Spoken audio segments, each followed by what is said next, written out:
मोदी सरकार 3.0 में रक्षा खडसे ने ली मंत्री पद की शपथ। जानिए कौन है बीजेपी सांसद। लगातार तीसरी बार देश के प्रधानमंत्री बने हैं, उनके साथ मंत्रियों ने शपथ ली। इनमें महाराष्ट्र के वरिष्ठ नेता एकनाथ खडसे की बहू और बीजेपी सांसद रक्षा खडसे भी शामिल हैं। उन्होंने राज्य मंत्री पद की शपथ ली। एकनाथ खडसे एनसीपी के नेता हैं। जानिए रक्षा खडसे के बारे में सब कुछ। रक्षा खडसे का जन्म 13 मई 1987 को मध्य प्रदेश के खेतिया में हुआ था।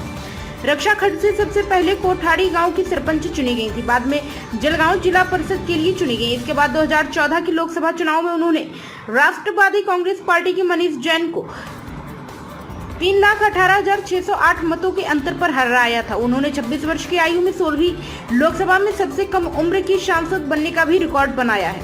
2019 में रक्षा खडसे रावेर लोकसभा के सांसद के रूप में दूसरे कार्यकाल के लिए फिर से चुनी गई।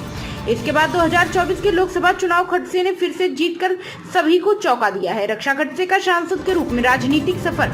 रक्षा खडसे ने 2014 में बीजेपी की टिकट पर रावेर सीट से चुनाव लड़ा था। खडसे ने एनसीपी उम्मीदवार मनीष जैन को 3,18,068 वोटों से हराया था। 2019 के लोकसभा चुनाव में बीजेपी ने रक्षा खडसे को दोबारा टिकट दिया। इस बार उनका मुकाबला कांग्रेस डॉक्टर उम्मीदवार उल्लास पाटिल से था।